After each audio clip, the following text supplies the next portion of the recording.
ആന്നറ ഞാൻ മമ്മൂക്ക പറ അതിന് നിനക്കണോ വെറുതെ കിടന്ന് കലിപ്പാക്കല്ലേട്ടോ.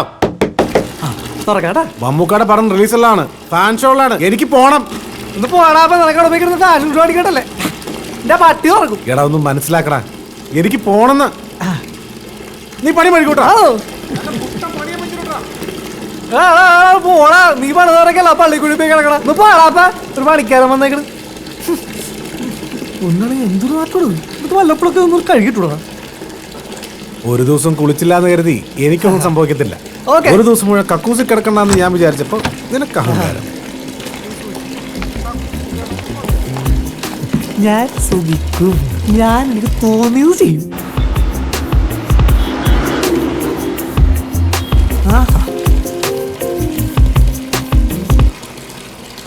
ബഡി ബഡി ബടിയായി സൗണ്ട് ഒന്നും കേൾക്കണല്ലോ. പണ്ടറക്കാലം പോയാ ബടി പണിപ്പോ ആളിയാ. ബടി വൃത്തിയായിട്ട് പണിയൊന്നുമല്ല.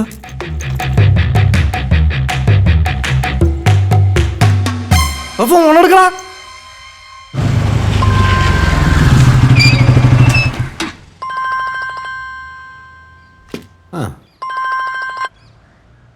ഹലോ, എടാ ഒന്ന് തുറക്കടാ.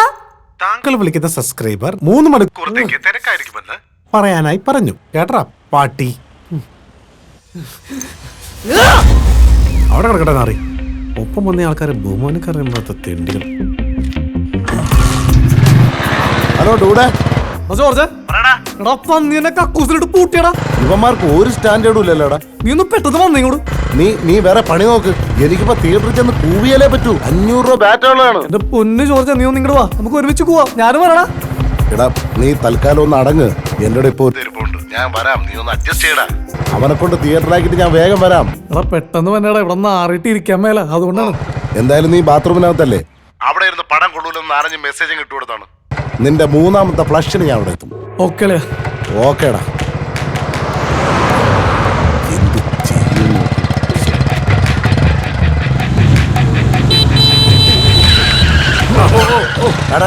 ഒരുമാതിരി വൃത്തിയായിട്ട വേലാണിക്കരുത് കേട്ടാ. അതെന്തെങ്കിലും നിനക്ക് തിരിച്ചു കിട്ടും. അപ്പതി അത് കുഴപ്പമില്ല. അതെ, മമ്മൂക്കാടെ പടം റിലീസാവുന്ന സമയത്ത് ഓർക്കൂളി ഒന്നും ഉറക്കുവാനാകും. അതുകൊണ്ട് കുറച്ചു നേരം കക്കൂസി കിടന്നു ഓർത്തോണ്ട് ഒരു കുഴപ്പമില്ല കേട്ടാ. എന്നാലും അഴിച്ചിരി കൂടിപ്പോയില്ലടാ. അതിനെ മമ്മൂക്കാടെ പടം ഹിറ്റാന്നറിയാലോ. വൈകുന്നേരം ചില കലാപരിപാടിയൊക്കെ ഉണ്ടാവും, ബിയറൊക്കെ മേടിക്കും. എന്നാ വിട്ടോ, പടം ലോക തോൽവിയാണ് ഞങ്ങൾ അറിഞ്ഞു. അത് നിങ്ങൾ ലാലട്ടൻ ഫാൻസേ പറയുള്ളൂ. അസൂയം കുശുമൊക്കെ നിന്റെ ഫാൻസ്. അതൊക്കെ ഞങ്ങൾ ട്രോൾ വരുമ്പോൾ കാണാം. എന്നിട്ടോട്ടെ, പിന്നെ ആ വേട്ടോടെ കൊണ്ട് കൂട്ടിയിട്ടുണ്ട്. താക്കോൽ അവിടെ താഴെ ഇരിപ്പുണ്ട്, എടുത്തോ കേട്ടോ. അല്ലേ ഇവൻ രണ്ടും കൽപ്പിച്ചുള്ള പോക്കാണല്ലേടാ. ഇവിടെ ഇരുന്നല്ല കൂവാനുള്ള തിയേറ്ററിൽ പോട്ടോ. എന്നാലും അവൻ പറഞ്ഞിട്ടാ മമ്മൂക്കയുടെ പടം കിട്ടണമെന്ന്. ശരിയായിരിക്കും. ആ കൊള്ളാമെങ്കിലും കൂവിക്കണം.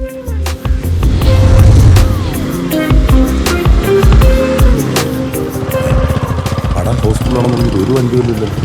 ഇനി എല്ലാവരും നടന്നാൽ സിനിമ തുടങ്ങാറായില്ലല്ലോടാ. ഫാൻ ഷോ കഴിഞ്ഞതല്ലേ ഉള്ളു. സീൻ ലാഗ് ചെയ്ത് കഴിഞ്ഞാൽ അപ്പം കൂവിക്കണം. ഫൈറ്റ് വന്നാലും ക്ലൈമാക്സ് വന്നാലും ചുമ്മാ കൂവണം. ഞാൻ പോയി ഡൂഡിനെ വിളിച്ചിട്ട് ഇപ്പൊ വരാം.